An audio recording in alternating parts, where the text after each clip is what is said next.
Welcome back to the 4 Point Play podcast. Today we're going to be going through our brackets leading into the 2024 NBA playoffs. We just watched the end of the Kings-Pelicans game where the Pelicans took the game and will be playing the Thunder in the first round. Now, we have a little competitive game going on where we're each going to pick the winner of every series and in how many games. And we're going to be scoring it in a certain way. And eventually, we'll come back with the results. We'll start in the East. Number 1, Celtics are playing number 8 Heat. Conference Finals rematch. Let's go around. Hutchie, who do you got? I'm going to go out on a limb and say the Celtics win this series. In how many? I'll say my gut wants to go 6, only because the Heat are going to play a tough series. I think they're going to play their brand of basketball. They want to beat the Celtics. They want to make it tough on them, but they just don't have the talent without Jimmy Butler. So I'll go 5 as my official pick, but just for the record, I almost want to go 6. It's kind of a weird pick. Roll. I'm going to do it. I'm going to go 6 there. Wow. I think the Heat are going to give them a tough series. I think it's going to be a not close 6, though. I think it's going to be one of those 6 where it's kind of like the Heat win a couple games by, let's say, like 2 to 5 points. And then in that game 6 in Miami, I think the Celtics are going to win that pretty handily. C's 4-2. 6 games. I really wanted to go with the sweep with no Jimmy Butler, but being a Celtics fan, we've gone through enough trauma with this darn team. So I'll give them a game. I'll assume Heat. Tyler Hero's going to drop 36 in a game. So, yeah, Celtics in 5. Think we all had pretty similar opinions there. All right, next we're going to go to the 4-5. So, Cavs Magic, an electric series that we're all dying to watch. This is a good one to pick, though. I feel like there's going to be a lot of differentiating This here. is a really hard decision. We can do a snake draft. I'll start. Yeah, you can go first.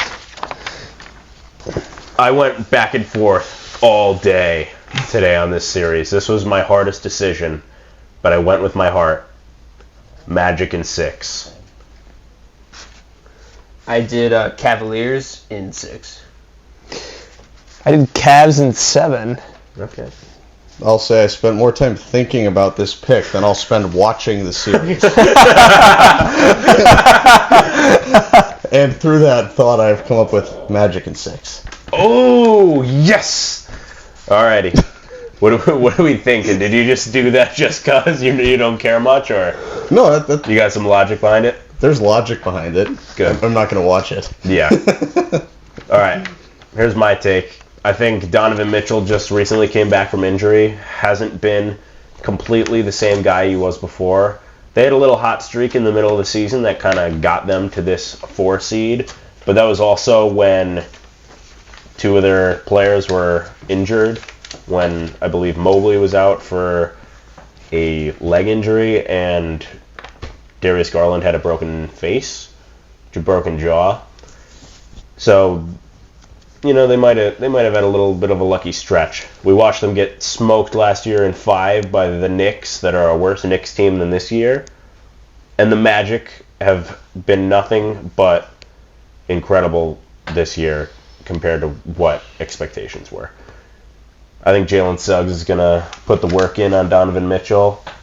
Jonathan Isaac has been an unbelievable defensive center this season. And the only thing that had me leaning Cavs for some of this was Max Strus. I think Max Strus might have a Max Strus game, might have a 24-point game somewhere in that series. But overall, I just don't trust the Cavs. I can't keep buying into Donovan Mitchell. He's had too many playoff fumbles when he had a better team. He has a better team now, but the Magic have Paolo could be the best player in the series, and then depending on how Wagner plays, they might have the second best player, or the third best player in the series. What do you guys got from the Cavs?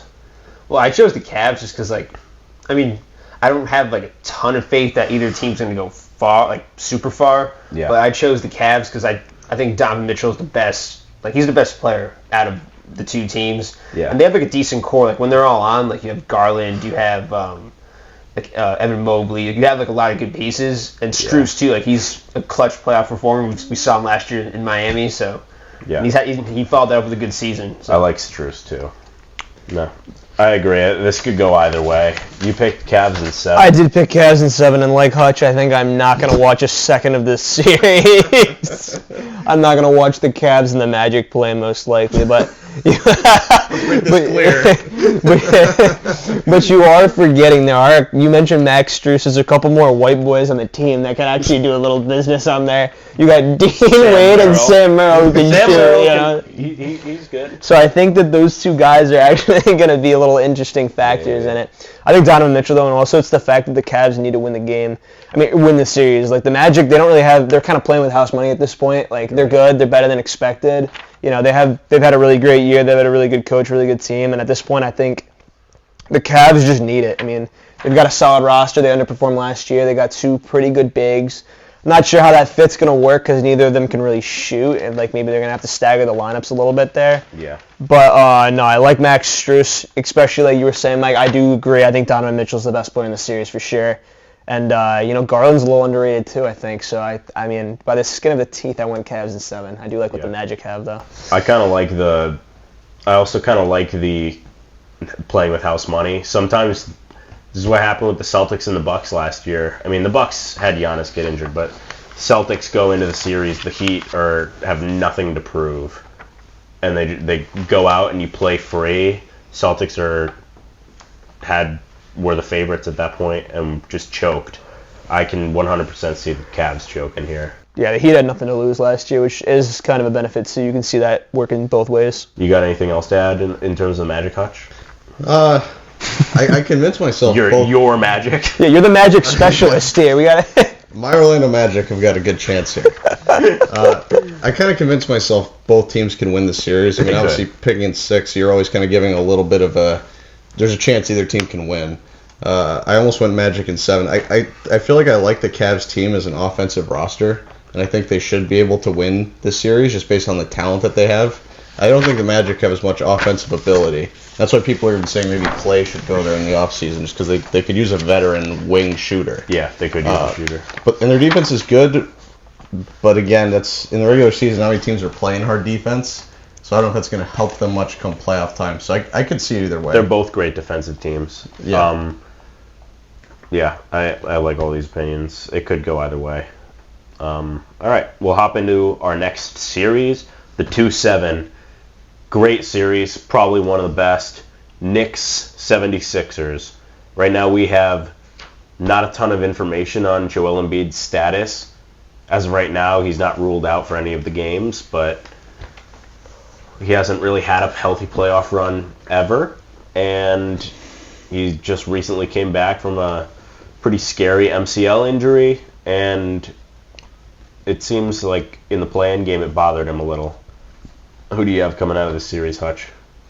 For this one, I'm going Knicks in 6. Raul? I'm going Knicks in 7 on this one. Mike?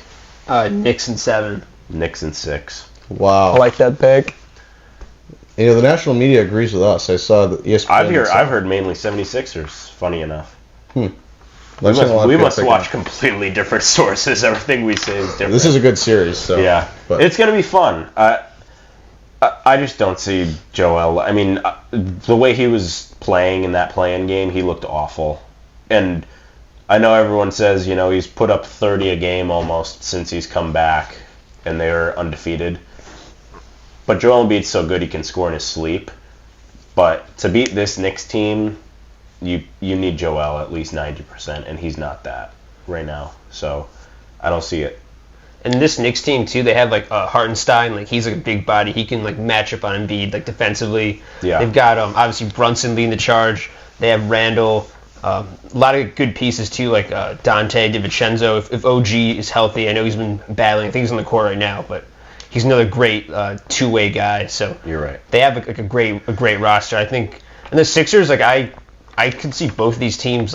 This was a tough pick for me because I could see both potentially making a run. Like the Sixers have Maxey, they have Buddy Hield, they have Kyle Lowry, he's won a championship. But I don't know. I'm backing the Knicks. I think they're better coached and I think a better overall squad. Yeah, I mean, the Sixers have a great team too, but if Embiid's a little hampered and you can get, I mean, Tom Thibodeau's probably going to have his guys going pretty physical on Embiid, so I think he's just going to end up breaking down. And Embiid's play usually dips a little bit too into the playoffs. Usually due to injury, in fairness to him, but true. Normally does.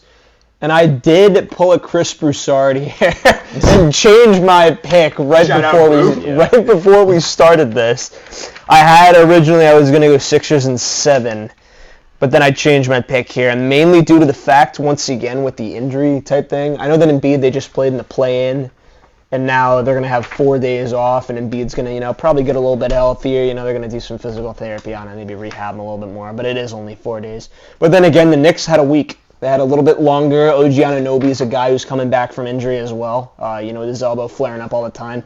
I like Thibodeau. He brings a nice culture to the Knicks, and I think that, once again, Hartenstein, Mitchell Robinson, having them back. And I was kind of thinking, they don't have Julius Randle this year, but then I thought again, and I go, wait, they don't have Julius Randle this year, so maybe they can make a run here. He hasn't been great. This is their chance. Yeah, so I'm like, okay, yeah, so I'm thinking, I'm going Knicks in 7, Game 7 in Madison Square Garden, and I really try to imagine the games themselves. Like when it tips off in MSG and that whole entire crowd's roaring, they're dying to see the Knicks make a run, and Jalen Brunson, they have, in my opinion, who's a superstar at this point. I think I back the Knicks to take it home. I like it. In the series. Yeah. All right, great. We can move on to Bucks Pacers. I'll start. The riveting series. I mean, this one has a little bit of juice to it. There was some animosity earlier in the season. So right now, a lot of up and down information on Giannis's status with his injury. He's really going to be the X factor in the series. I picked the Bucks to win in 7.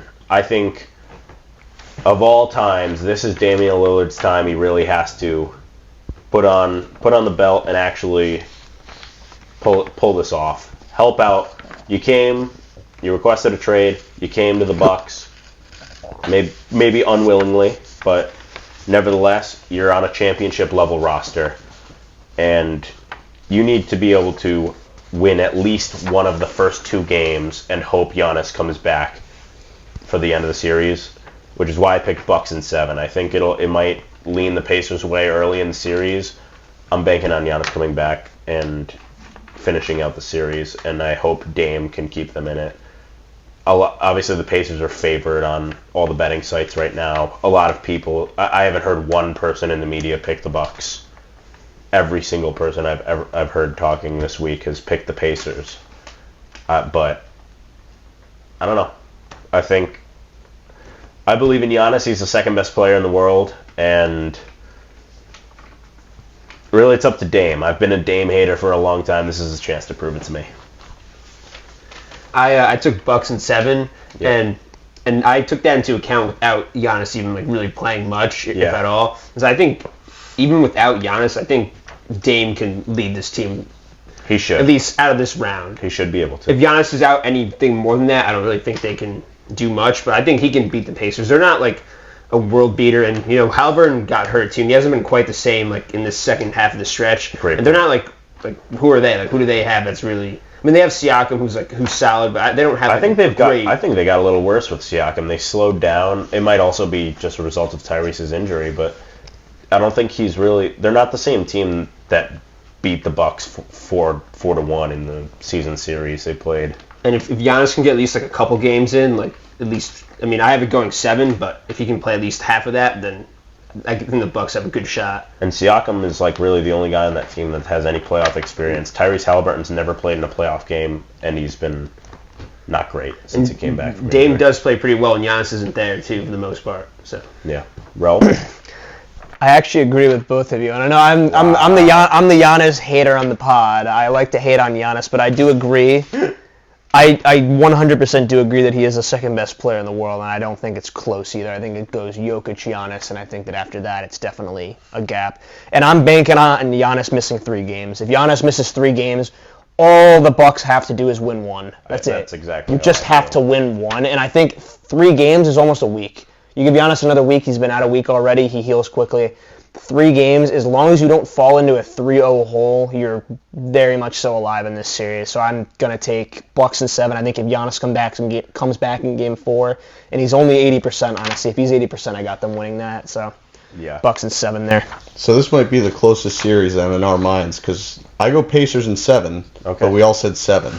Meaning we all think Did this you is say 7, Mike? essentially I said wow. This is a coin flip game or a coin flip series based on Giannis's return, if Yeah. it happens. I mean, I did this based on him playing hardly at all, if at all, maybe 1 or 2 games. But Even if he plays, it could go Pacers away. it could. I mean, I don't especially know if about that. he's injured, if he's hampered. I mean, this Bucks team isn't exactly as dominant as it has been in the past. So No. that's why I'm leaning Pacers here. I mean, I don't love the Bucks roster as a whole. It used to be a deep team with talented players, and now I look at Bobby Portis. He's going to have to play a key role if they don't have Giannis. Yeah. Like, I don't trust that. The Pacers have been overachieving most of the season, in my opinion at least, with a seasoned coach and Rick Carlisle. So Yeah. I like their odds to maybe win this in 7. That's fair. They're also a team that's playing with house money.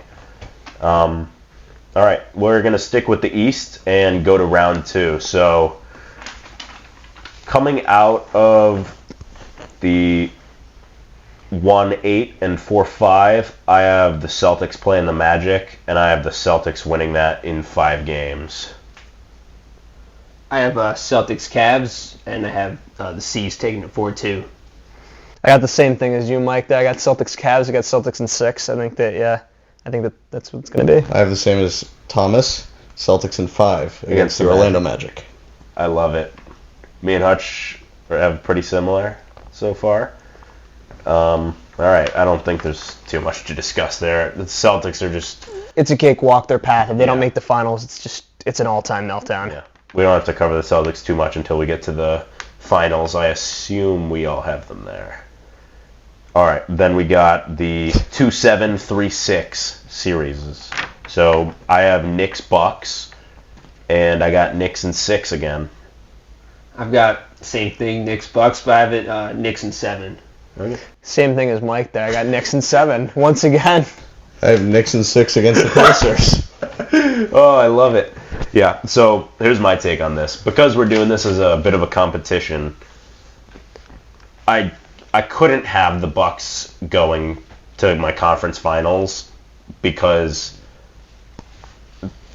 I think there's a better chance of the Pacers beating the Bucks than the Sixers beating the Knicks, and we don't know if Giannis is going to be healthy, so I just have to have the Knicks going. But even with if Giannis was 100% in that series, it'd be hard to not pick the Bucks. But I don't know. We'll see. My first round Bucks pick in 7. You know, a 7-game series kind of means it's a coin toss because anything can happen in a game 7. But yeah, so all of us had the Knicks All of in us had 6 the or Knicks. 7. So we're all gonna have Celtics Knicks conference finals. I have Celtics winning that in 5. I have Celtics winning in 7. 7? I've got Celtics in 6, but I do like the 7 pick there. I mean, I think Knicks it's are gritty interesting. too, and like they're rivals. Like I think it's gonna be. I don't think the Celtics are gonna have a tough time in MSG. Celtics Well, in 5. So he doesn't think the Celtics are going to have a tough time in MSG, Me clearly. and Hutchie agree.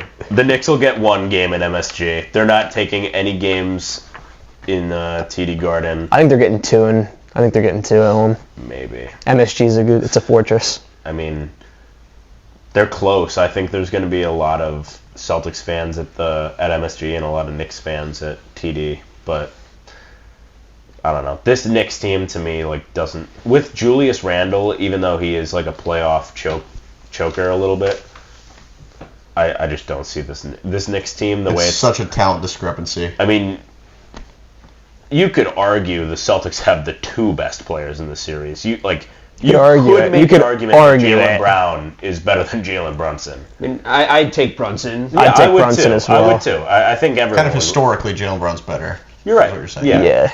But like, it's not like I think Tatum's further than Brunson is from Brown, Maybe. in my opinion.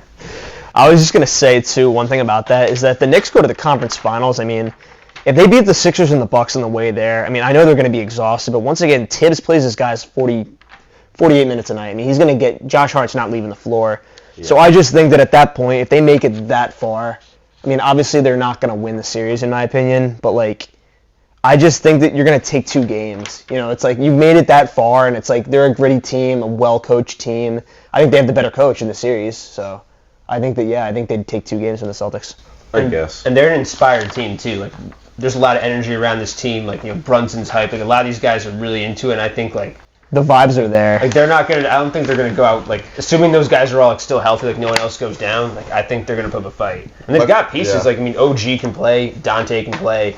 If Mitch is out there, he can play. Hartenstein can defend. Like, they have a lot. Josh Hart, too, is a great rebounding guard. Like, they have guys who can play. Yeah, this is reminiscent of teams in the past, though. You know, like the overachievers in the regular season, like the Raptors with LeBron, and like all those East teams from a few years ago, who we always go, uh-oh, watch out for those Raptors or those Hawks. Or those Pacers. They won 60 games. Here they come. Yeah, but who is the team beating them most of the time? Who is on those teams? If they're playing against the Celtics, they're just so much better. They are. Player for player. Yeah, I mean, it's not even close. Like, if you go down the list one for one, it's not close at all. I think Tom Thibodeau might be a little bit overrated as a coach. Just playing your guys to exhaustion. Tyronn Lue method. Kind of. He's gritty. We know this. I mean, like, I don't know. To me, that's not Yep. like you're not an awesome coach because you grind your guys to the ground. In the regular season. That just means like.